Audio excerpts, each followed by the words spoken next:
Newspapers? Think once again. What is the first, if suppose a scientist finds something, okay, he makes a discovery. How does he first tell the world that he's made this discovery? Journal. Very good. They publish a research article in a journal, right? And this journal is meant for whom? It's meant for other scientists. Okay, so obviously it's other scientists who read it, so they will not bother about making it simple. They will make it as complicated as possible, in fact, because only then will the article get accepted for the journal. Otherwise, no journal is going to accept it. Then they will, if you make it simple, they will send it back to you, saying that in peer review it is rejected. So reviewer 1, reviewer 2, reviewer 3 will reject it. Finish. That's the end of that article. Then you have to start from scratch. So scientists will not make it simple for the journal. They will make it as complicated, and they will make it exactly as per what their materials and methods are. But from there, you have to bring it out to the public. That is where the role of the reporter comes in. You have to demystify science. That means when the scientist talks about all his technology and his experiments, you see this particular cartoon here, you can see what all that scientist is talking about. He's talking about some kind of measurements, he's talking about some new technique, and finally the reporter is the one who's able to understand the whole thing and say it in a very simple way that the scientists have developed a totally new method of making tea. That was the final result actually.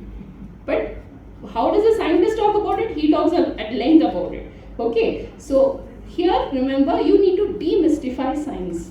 Whenever you're reporting science, try to make it sound like something which everybody can understand, which everybody thinks they are able to understand. The moment you make it complicated, people already have an aversion towards science. Science and maths, people have an allergy. They don't want to look at anything which is science and maths.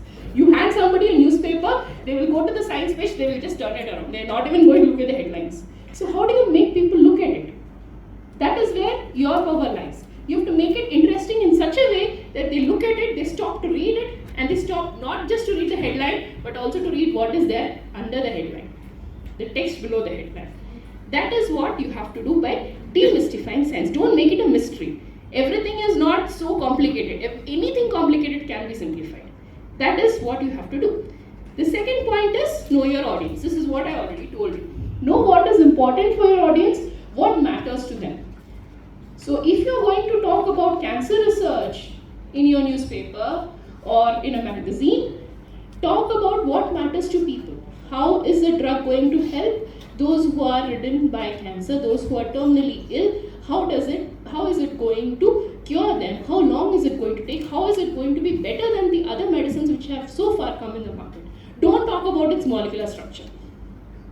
The molecular structure you can talk about if you are going for a long form of reporting. Like say if you are writing for a magazine, you can have a small section where you explain a little bit about the molecular structure, provided there is something very significant about it. But if it is not required for your audience, better leave it out. Okay? Then, here you also have to think how the news values will help you in finding out what is relevant. When I say something is relevant, remember your news values which you use for your regular news reporting? The same things apply here. Okay? So if there is something unusual, let us say a rare condition, a rare medical condition is reported, you have to write about it. That will make your news story, your science news story, very important and eye-catching. If there is something which involves conflict, suppose some kind of funding for science projects has been misutilized, there has been some embezzlement, and those funds have been directed towards something illegal. That is also news, and that is also related to science. It's a part of science communication.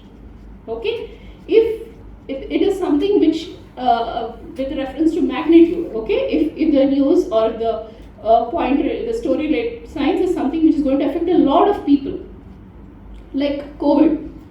Why did we all read all the news about COVID? Everything during the lockdown, the whole newspaper was nothing but full of COVID related news. Yet we sat down and we read all of it, even though it was all mostly scientific. Why? Because it was impacting a lot of people, including us. So each time you try to report science, you also look at the news value. that will help you make a more impactful story. That is the point. Okay? Then, finally, yes, cut out the scientific jargon. This is what I already told you. Make it more, less technical, more relatable. Okay? So, the lesser the jargon, the better the chances of persuasion. Because your science reporting is something which is going to play a huge role in making people develop a scientific temper. You do realize developing a scientific temper is one of our fundamental duties. Right.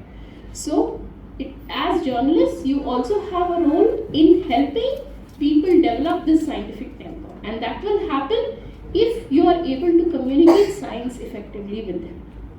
Okay, so put less jargon, use less complexity in your explanation, and the way you present your message, the way you style your matter, the way you talk, the way if you're an electronic media, you need to talk, you need to present it. If you're writing, your style of writing, all of this makes a difference.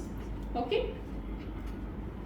So if we look at 5 W's and 1 H, you know that generally in our reporting we talk about 5 W's and 1 H. Any one person please stand up and say what are the 5 W's and 1 H? Yes, please. 5 W's and H is a process. We start the article in a way. It stands for where, why, who, when, what, and how. Very so good. That's how we start the matter, whatever the news is. Very good. Thank you. So you just heard what the 5 W's and 1 H are. This is what you follow for regular reporting, and remember to follow it for science reporting as well, especially for your hard news stories. Because when you are reporting, let's say something new has been found out, there's a new research paper which has made a great discovery, okay? You need to talk about what the discovery is, okay? Who is the science